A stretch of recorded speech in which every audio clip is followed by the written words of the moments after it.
एक बच्चे का जन्म होता है तो ये सबसे पहला वो संस्कार है जो समाज को मिलता है, एक बच्चे का जन्म। और हम बच्चे के जन्म को मानते हैं ऑपरेशन थिएटर में या मतलब उसकी डिलीवरी होती है, मगर ऐसा नहीं है। बच्चे का जन्म उस दिन होता है जब वो माँ गर्भवती होती है और जो उसके संस्कारों का, उसके व्यवहारों का आधार बनता है, वो उस माँ के व्यवहार पर आधारित होता है। तो हमें एक मानव की तैयारी वहीं से करनी होगी, जब हम सामाजिक कुरीतियों की बात करते हैं और उनको भावों से ठीक करने की बात करते हैं। भावों का बहुत गहरा मनोविज्ञान है। जब हमें कोई बीमारी होती है शरीर में, तो हम डॉक्टर के पास जाते हैं, हम कहते हैं हमारी तबीयत ठीक नहीं है, अलग-अलग प्रकार की समस्याएँ, व्यवहार, वो सब हमें देखने समझने को मिलते हैं। मगर उसके पीछे, हर बीमारी के पीछे कौन-सा मनोविज्ञान काम कर रहा है, वो समझने का विषय है। तो कोई भी फिज़िकल प्रॉब्लम मन में बिना दिक्कत आए हुए नहीं हो सकती। मन का कोई भी ऐसा व्यवहार जो कष्ट दे रहा है शरीर को, तो वो देता हुआ दिखता है। तो अब आपने जो सामाजिक कुरीतियों की बात की, वो कुरीतियाँ तो कुछ भी नहीं है। मैं ये मानता हूँ टुवर्ड्स पॉजिटिव साइड, थोड़ा-सा डायरेक्शंस को हल्का-सा डाइवर्ट करने की ज़रूरत है, क्योंकि नेगेटिविटी पे जीवन में कभी भी बात ना की जाए और पॉजिटिविटी के साथ ही चला जाए। किसी को अगर घुमाना भी है तो बेशक गोल घुमाना हो पूरा, मगर उसे डाइवर्ज़न ही दिया जाए थोड़ा-सा, और डाइवर्ज़न करके लंबा घुमा के, पूरा गोल घुमा के वहीं लाके खड़ा कर दिया जाए, तो वो बेटर है। अगर आप सीधा पलटने के लिए कहोगे तो समस्या हो जाएगी। तो वो गलत होगा। तो एक बच्चा जो जन्म लेता है, वहाँ से इन कुरीतियों का अंत होना शुरू होना चाहिए। बच्चा कभी भी माँ में और साथ में जो दूसरी हैं फीमेल्स वहाँ पर, उनमें कोई फ़र्क नहीं करता, और कोई मेल है उनमें भी फ़र्क नहीं करता। हम उसे कह-कह कर सिखाते हैं कि ये तेरी माँ है, ये ऐसा है, ये ऐसा है, ये ऐसा है। जो कुछ उसे सिखाया जा रहा है, वो उसके ऊपर लादा जा रहा है। मानव विकृत वहीं से होना शुरू होता है और वही चक्र घूमकर समाधि जिसे कहते हैं ना, तो समाधिष्ट अवस्था वही है जो एक बच्चे की होती है, जहाँ पर वो कहीं से भी कनेक्ट नहीं होता। जिस समाधि को इतना ज़्यादा बढ़ाकर कहा गया कि ऐसे बैठेंगे, ऐसा करेंगे, साधो सहज समाधि, वो क्या है? निर्विकार, जहाँ पर विरक्ति है, जहाँ पर वैराग्य है, जहाँ पर कुछ भी नहीं है, कहीं से भी संबंध नहीं है, आसक्त नहीं है, वो बच्चा है। और उस बच्चे को बिगाड़ते हुए आगे कहाँ तक पहुँचा दिया जाता है, उसके बाद वो मेडिटेशन की भी बात करता है, उसके बाद वो बहुत सारे सब्जेक्ट्स की बात करता है। मैंने ये सुना कि जब हम एक हाथ से किसी को दें तो हमारे ही दूसरे हाथ को पता ना लगे। देने का इतना सूक्ष्म तरीका होना चाहिए। मगर आज वो समय नहीं है, और मैं जिसे देने की बात कर रहा हूँ, उसे देने में अहंकार नहीं होता। मैं जिसे देने की बात कर रहा हूँ, उसे देने में अहंकार नहीं है। अहंकार होता है धन देने में, विचार देने में अहंकार नहीं होता।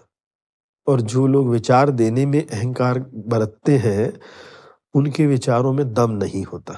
हमें वक्ता नहीं होना, वक्ता होना गलत है। हम परमात्मा के प्रवक्ता हों, वो उत्तम स्थिति है। जब हम अपने लिए नहीं बोलते और परमात्मा प्रदत्त कोई भी व्यवहार, कोई भी भाव जो हमें मिलता है, हम उसके संदर्भ में बात करते हैं। ये बात मेरी शायद सबकी समझ में ना आए कि मैं क्या कह रहा हूँ, उसके पीछे कारण है कि समझ में ना आने का मतलब समझ का कम होना नहीं है। समझ में ना आए का अर्थ है कि हर आदमी अपने फ़ील्ड का मास्टर है। अब जो इस शूट को कर रहे हैं, उनको कैमरे की समझ है, और जो व्यापार कर रहे हैं उनको व्यापार की समझ है, जो राजनीति कर रहे हैं उनको राजनीति की समझ है, जो एडमिनिस्ट्रेशन देख रहे हैं उनको एडमिनिस्ट्रेशन की समझ है।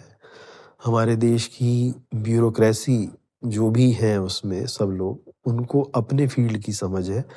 मगर ये सारे समाज के वो कंपोनेंट्स हैं जो अगर सही तरीके से अपने काम को करें, तो जीवन कहीं पर भी पहुँच सकता है, संभावनाएँ अपार हैं। मैंने आपके उस सवाल के उत्तर की शुरुआत की है ये। ये बहुत विस्तार वाला हो सकता है मगर मुझे समेटना है इसको, बढ़ाना इतना नहीं है अभी क्योंकि आगे भी चलेंगी चीज़ें। तो वो बच्चा जो है जब उस स्वरूप में आता है, जब उसके अंदर मैं पैदा होती है,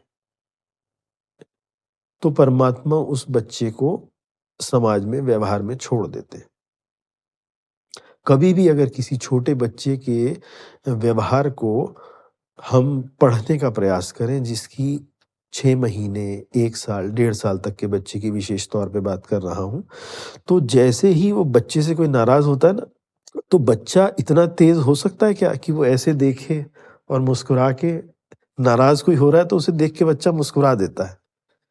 आपने अनुभव की ये बात? ये समझ बच्चे के पास कहाँ से आई? इसका मतलब परमात्मा तब तक उसके साथ है। बच्चों का भगवान पहले भी कहावत थी, बच्चे गिरते हैं चोट नहीं लगती। मोस्टली ऐसा है, मतलब हर चीज़ के अपवाद हैं, सामान्य तौर पे गिरने पे चोट बच्चों को नहीं लगती। परमात्मा ही रक्षा करने वाले हैं। कारण बच्चे में परमात्मा जी रहे हैं। जैसे ही वो इस योग्य होता है, जैसे ही उसकी मैं आती है, तो परमात्मा उससे अलगाव की तरफ चले जाते हैं कि अब वो अपनी समझ, अपने व्यवहारों, अपने संस्कारों के हिसाब से आगे चलेगा। और यही वो समाधिष्ट स्थिति है जिसकी बात की जाती है। हम जहाँ से शुरू हुए थे, हम समाधिष्ट अवस्था में ही थे, मगर हमें घूम कर वापस वहाँ आने के लिए सारी उम्र निकालनी पड़ जाती है और फिर भी पहुँच नहीं पाते। जहाँ-जहाँ से भी हम गुज़रते हैं, इतना कुछ हमारे साथ चिपकता चला जाता है, जिसका कोई भी बाद में छुड़ाने वाला ऐसा कोई डिटर्जेंट नहीं है जो उसे छुड़ा सके। उसको छुड़ाने के लिए तो फिर एक ही चीज़ चाहिए और वो है मन का वो पराक्रम जो बिल्कुल ऐसा है, जो रस्सी से पत्थर पे घिस के निशान बना दे। क्योंकि जब मन एक बार मैं को प्राप्त हो जाता है, तो वो मृत्यु के लिए तैयार कभी भी नहीं होता। ये संस्कार इतना गहरा है कि हटता नहीं। हमें हमारे जीवन में सबसे पहली जो सामाजिक कुरीतियों से बचने के भाव की ज़िम्मेवारी है, वो वास्तव में उस घर में जहाँ पर बच्चा पैदा होता है, तो उसके भावों को खराब ना होने देना, जो बहुत गहरा विषय है। मगर ये विषय जो मेरे हाथ आया, ये कोविड के दौरान कुछ ऐसी व्यवस्थाएँ मन के अंदर चली हैं, जो मुझे यहाँ लाकर छोड़ गई। अब मैं वापस जा नहीं सकता क्योंकि जहाँ उन्होंने मुझे छोड़ा, उसके पीछे की ज़मीन हटा दी उन्होंने। अब मैं वापस तो जा नहीं सकता और आगे भी कुछ है नहीं। वहीं खड़ा हूँ, जहाँ से कुछ कहना ही पड़ेगा। मगर ये वास्तविकता है कि जीवन में हम अगर कुछ भी बोल रहे हैं, तो वो शब्द पैदा जहाँ से होता है, वो परमात्मा की वो व्यवस्था है कि हमारे अंदर से शब्द पैदा होता है, मगर वो शब्द कितना साफ बाहर आता है, ये निर्भर करता है मन की स्पष्टता के ऊपर। जितना मन साफ और निर्मल है, उतना ही वो शब्द उतनी ही ट्रांसपेरेंसी के साथ बाहर आ सकता है। अगर हमारे मन में दुविधा है, हमारे मन में व्यवहार का स्प्लिट है कि मैं एक के साथ अलग भाव से, दूसरे के साथ अलग भाव से, तीसरे के साथ अलग भाव से हूँ, तो फिर वो संभव नहीं है। घूम फिर के फिर सामाजिक कुरीतियों की ही बात करूँगा कि उस बच्चे ने जहाँ से जीवन शुरू किया उसी का नाम समाधि है।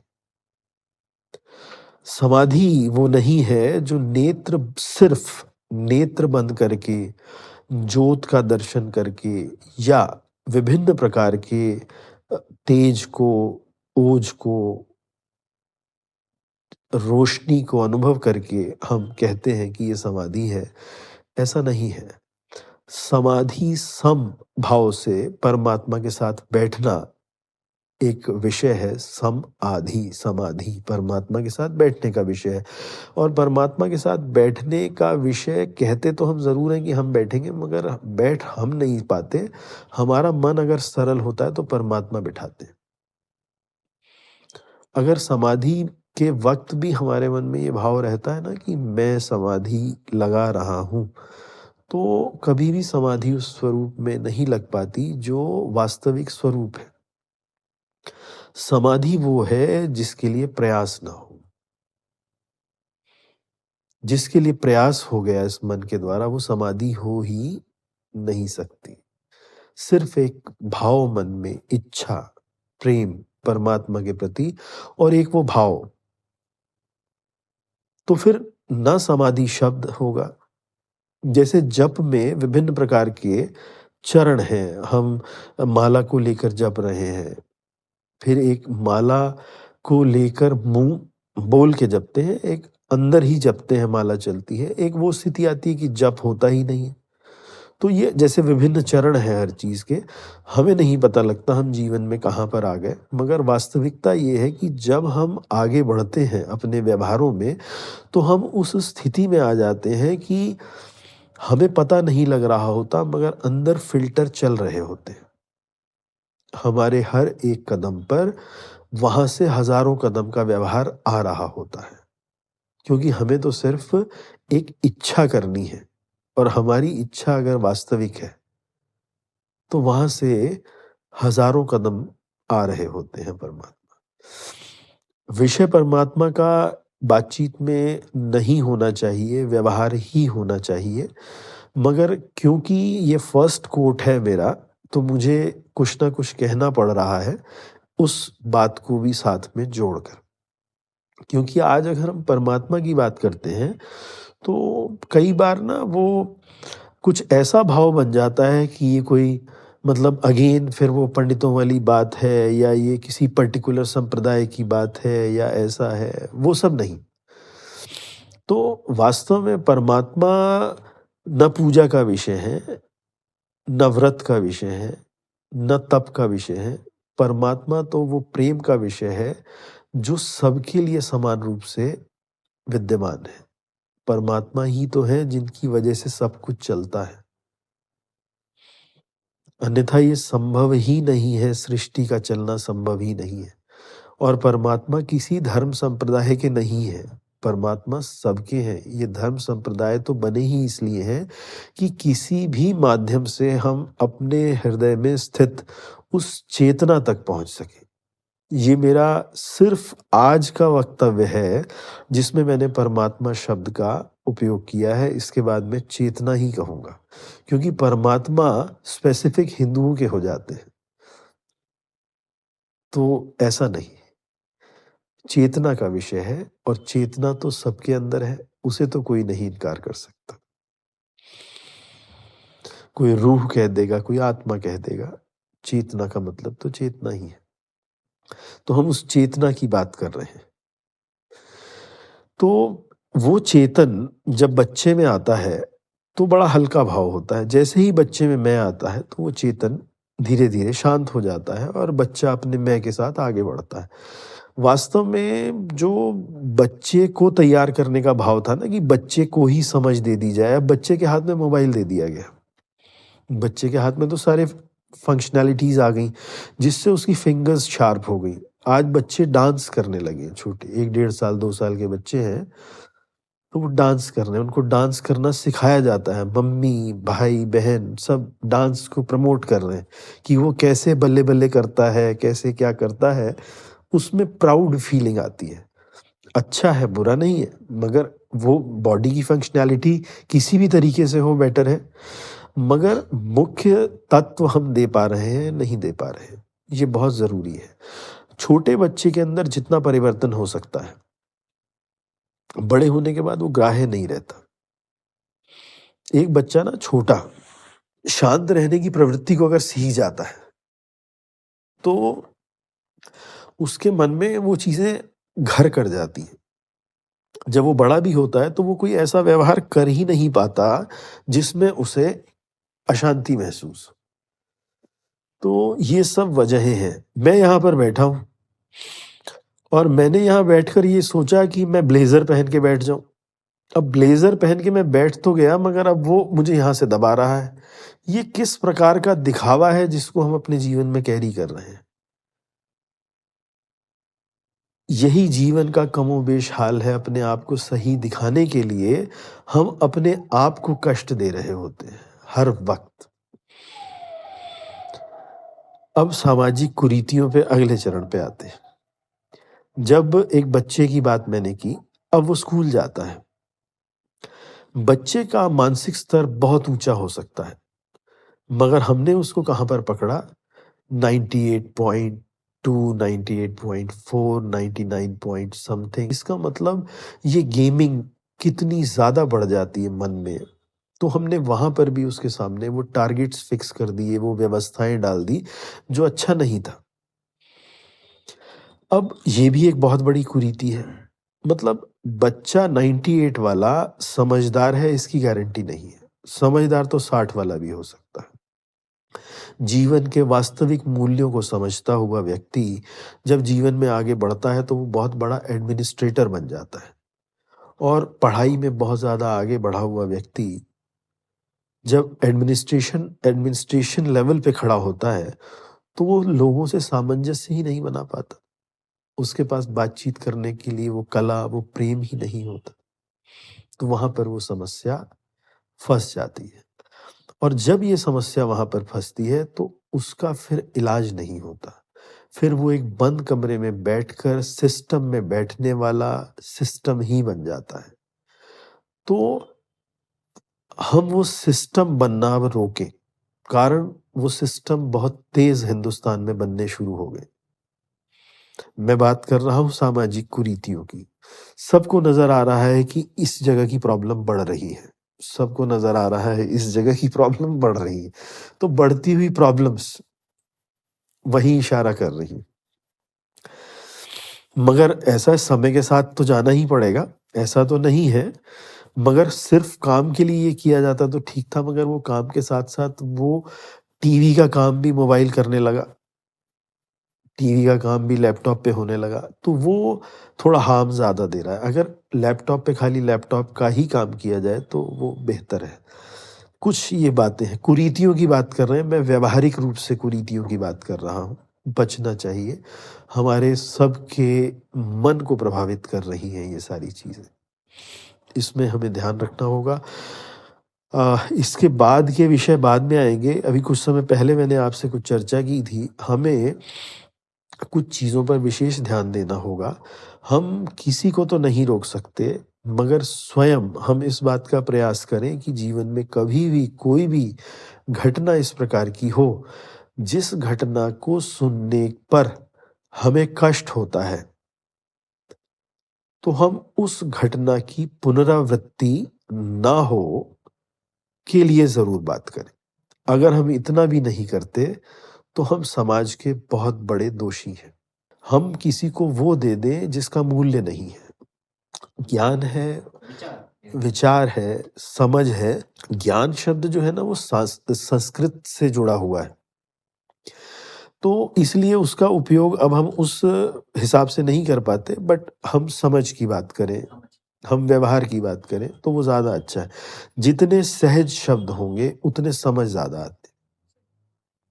तो ज़रूर हमें ये प्रयास करना चाहिए।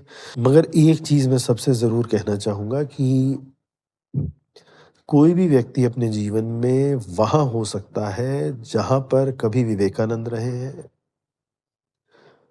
जहाँ पर कभी भी कोई भी प्रबुद्ध व्यक्ति रहे हैं, हर व्यक्ति के अंदर वहाँ तक जाने की संभावना सुनिश्चित है। सिर्फ़ हमने रास्ता कौन-सा पकड़ा है ये उस पर आधारित है। प्रयास हो कि हम सर्वोत्तम मार्ग को चयन करें और वहाँ पर पहुँचे, जहाँ पहुँचने के बाद सबसे पहले तो हमारे जीवन के ही कष्ट समाप्त हो जाते हैं। जिसको मैं अनुभव करता हूँ कि कष्ट रहता नहीं है और उससे भी बड़ी बात ये है कि जब कोई भी व्यक्ति हमारे पास आता है और हमारे साथ होता है, तो उसके भी कष्ट समाप्त होने लगते हैं। तो ये परमात्मा प्रदत्त इतनी सुंदर व्यवस्था है कि इसको मतलब जितना भी कहा जाए वो कम है। हमारी टैगलाइन है आर्ट ऑफ गिविंग, देने की कला, वो जिसके माध्यम से लेने वाले को हल्कापन ना महसूस हो, देने वाले को भारीपन ना महसूस हो, देने वाला कोई पदार्थ ना हो और लेने वाला भी कोई पदार्थ ना हो। कुछ भी फिज़िकल फ़ॉर्म में ना हो। सब कुछ सॉफ्टवेयर डेवलपमेंट से रिलेटेड हो, मनों का खेल हो, बाकी कुछ नहीं। मनों को जीतना बहुत आसान भी है, कारण कि उसमें हथियार नहीं चाहिए होते और मनों को जीतना बहुत मुश्किल भी है क्योंकि वो हथियारों से जीता नहीं जाता। मगर मन के द्वारा अगर कोई जीत लिया जाता है तो वो कभी फिर जाता भी नहीं है। परमात्मा का यही वो व्यवहार है कि परमात्मा ने अगर कभी किसी को स्वीकार कर लिया इसी भाव से, तो फिर वो भी कभी जाता नहीं।